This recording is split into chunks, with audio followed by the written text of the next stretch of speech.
Don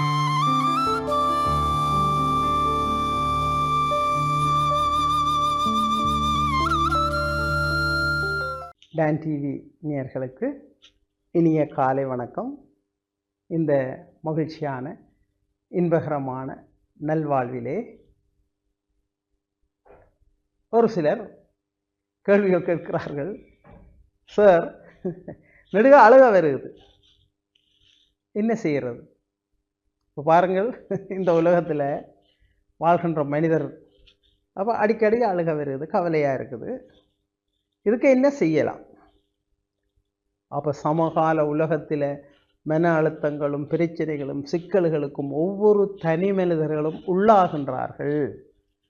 ஆக அழுகை துன்பத்தை தீர்ப்பதற்கு மட்டுமல்ல, துன்பத்தில் இருக்கும்போது மட்டும் அழுவதில்லை, ஆக மகிழ்ச்சி கூடினாலும் ஆனந்த கண்ணீர். ஆக உளவியல்ல அழுகை என்பது ஒரு மிக முக்கியமான நல்ல விஷயமாக பார்க்கப்பட வேண்டிய விஷயம் என்று கூறப்படுகிறது. ஆகவே அழுகிறது கன நேரம் தொடர்ந்து அழுதால் அது மூல பிரச்சனை என்று சொல்வார்கள்.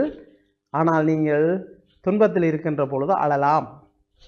ஒருவரை இழந்து நாங்கள் இந்த மரண வீடுகளிலே அழுகின்றோம், அளவிட வேண்டும். அந்த அழுதலை தடுக்கக்கூடாது, மனதார அவரை அளவிட வேண்டும். அழுகின்ற பொழுது மனம் மாறும். பாருங்கள், ஆகவே இங்கே ஒரு இந்த கேள்வி கேட்டவர்களுக்கு ஒரு ரிசர்ச் ஒன்றே இருக்கிறது. அதாவது ஒருவர் சந்தோஷமாக இருக்கவும் மகிழ்ச்சியாக ஆகக்கூடிய மகிழ்ச்சியாக இருக்கின்ற பொழுதும் அழுகின்றார். அப்போ ஆனந்த கண்ணீர் அது மகிழ்ச்சியாக இருக்கும் பொழுது.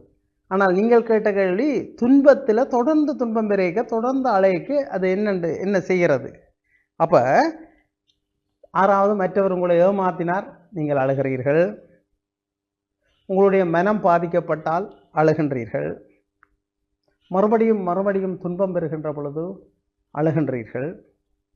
ஆக உளவியலிலே அழுதல் என்பது ஒரு ஆறுதல் அளிக்கும் செயற்பாடு என சொல்லப்படுகிறது. அப்போ நீங்கள் மனம் விட்டு அழுதீர்களானால் உங்களுடைய துன்பங்கள் கொஞ்சம் குறையும், கொஞ்சம் மன ஆறுதல் வரும். அதை இன்னொருவருக்கு சொல்லி அழுகின்ற பொழுது இன்னும் அந்த துன்பம் நீங்கும். ஆகவே நீங்கள் அழுங்க, அதுக்காக தொடர்ந்து அழுது கொண்டு இருக்கிற சூழ்நிலையை மாற்றுங்கள்.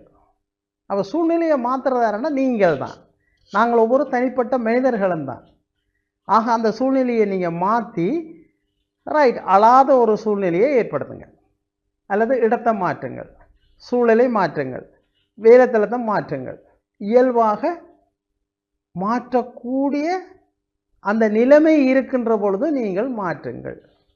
ஆக மனந்திறந்து நீங்கள் கதைத்தீர்களானால் உங்களுக்கு அப்போ இன்பமும் துன்பமும் மாறி மாறி வரும், அல்லது 50-50 இருக்கணும். ஆக தொடர்ந்து துன்பங்கள் அல்லது தொடர்ந்து இன்பங்கள் அது மனித வாழ்க்கையை செழுமைப்படுத்தாது. அப்போ மனித வாழ்க்கையை ஆற்றுப்படுத்துவதற்கு அழுகை அவசியமானது. ஆனால் தொடர்ந்து நீங்கள் அழுவதற்கான சந்தர்ப்பங்களை வழங்காதீர்கள். ஏனையவர்களும் உங்களால் அழக்கூடாது. நீங்கள் ஏனையவர்களை தேவையில்லாமல் பொருத்தம் இல்லாமல் வேதனைப்படுத்தி அழ வைக்காதீர்கள். அது மிகப்பெரிய தாக்கத்தை உங்களுக்கு ஏற்படுத்தும். எந்த ஒரு தாக்கத்துக்கும் சமமானதும் எதிரானதுமான மறுதாக்கம் இருக்கிறது.